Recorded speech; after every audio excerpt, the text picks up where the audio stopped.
کر لے یار اپنی.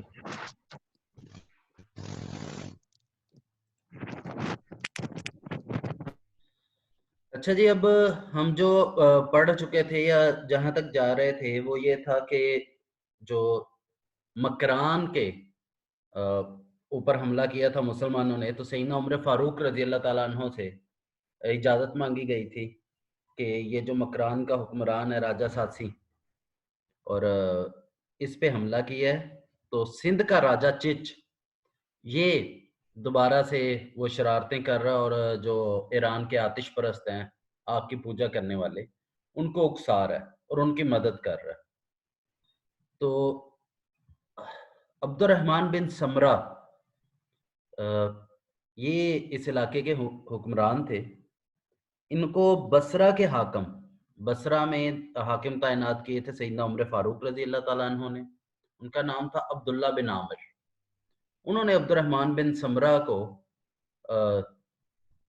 اور اس کے سمرہ کو تھوڑی سی فوج دے کے بھیجا کہ مکران کے جو سرحدی علاقے ہیں ان میں جا کے یہ جو شرارتیں کر رہے ہیں ان کو ٹھیک کرو. تو اس وقت تقریباً 8 ہجری میں راجہ جو سندھ کا راجہ، اس نے بلوچستان کی سرحد پر ایک بغاوت برپا کی تھی، جس کو حارث بن مرہ نامی سردار ہے انہوں نے فوراً دبا دیا تھا. اس واقعے کے 3 سال بعد 41 ہجری میں سیدنا امیر معاویہ رضی اللہ تعالیٰ عنہ کے دور میں جو سندھ کا راجہ ہے، اس نے پھر سے شرارتیں شروع کی. اور سندھ کا راجہ آپ کو پتہ ہی ہے، یہ راجہ چچ جس کو ہم ذکر کر رہے تھے، جس کا. اور ان شرارتوں کو راشد بن عمر انہوں نے ختم کر دیا. لیکن چند روز بعد ہی یہ جو 50,000 کا ایک لشکر لے کر آتش پرستوں نے... ایکسکیوز می سر جی. جی جی سر وہ فیضان لڑکا بول رہا ہے کہ مجھے بھی ایڈ کریے گا، ویٹنگ میں آ رہا ہے، وہ شاید آپ نے لاک کیا ہوا ہے. یہ جی ہو گیا ایڈ. ٹھیک ہے، تھینک یو سر. اچھا جی، میں یہ بتا رہا تھا کہ 38 ہجری میں راجہ سندھ نے بلوچستان کی سرحد پر بغاوت کی، پھر جس کو حارث بن مرہ نے دبا دیا. اور اس کے بعد حضرت امیر معاویہ کے دور میں 41 ہجری میں جو راجہ چچ ہے، اس نے پھر شرارتیں کی، لیکن اس کو راشد بن عمر نے ختم کر دیا. لیکن کچھ ہی دنوں بعد اس نے ایک لشکر جو کہ جس میں آتش پرست اور یہ جو سارے فرار ہو گئے تھے مسلمانوں کے حملے کے بعد، مسلمانوں کے قبضے کے بعد ایران پر، ان کو اکٹھا کیا اور سندھیوں کا ایک اس میں گروہ شامل کیا، اور انہوں نے مل کر دوبارہ حملہ کیا. اور اس حملے میں جو مسلمان سپہ سالار تھے راشد بن عمر، یہ شہید ہو گئے. لیکن ان کے بعد جو تھے سنان بن سلمہ، انہوں نے جرت کی اور مسلمانوں کو اکٹھا کر کے انہوں نے اس شورش کو بھی دبا دیا. اچھا، یہ اگر آپ کو یاد ہو پچھلے لیکچر میں بھی میں نے بتایا تھا کہ ہمارے ہاں یہ کہا جاتا ہے جی ایک خاتون نے خط لکھا تھا ایک لڑکی نے، تو اس خط کے بعد پھر محمد بن قاسم کو بھیجا گیا. ایسا نہیں ہے، یہ صرف میں آپ کو بیک گراؤنڈ اسی لیے بتا رہا ہوں تاکہ یہ آپ کے ذہن میں رہے کہ جو سندھ کا راجہ یہ کر کیا رہا تھا. کہ مسلمانوں نے قبضہ کر لیا تھا ایران پر، سارا مسلمان ہو گیا تھا، سارا جو ایران ہے وہ مسلمانوں قبضے میں آ گیا تھا. تو ایران کے ساتھ چونکہ یہ رہتے تھے اور سندھ لگتا تھا، تو سندھ کا جو حاکم ہے یہ شرارتیں کر رہا تھا اور اس میں باقاعدہ مکمل طور پر انوالو تھا. اور آپ کو یہ بتایا کہ اس نے 38 ہجری میں سرحد پر بغاوت کی، پھر اس کے بعد 3 سال بعد 41 ہجری میں کی، پھر اس کے کچھ ہی دنوں بعد 50,000 کا ایک تگڑا لشکر لے کر مسلمانوں پر حملہ کیا اور ایون مسلمانوں کے سپہ سالار شہید ہوئے. پھر اس کے بعد دوبارہ جو مسلمانوں میں تھے ان کے وائس کہہ لیں، وائس چیف مارشل یا گورنر، انہوں نے سنان بن سلمہ نے اس شورش کو دبا دیا. لیکن جو کئی علاقے مسلمانوں کے تھے وہاں پر بھی جو کچھ بغاوتیں ہوتی تھیں، مثال کے طور پر کابل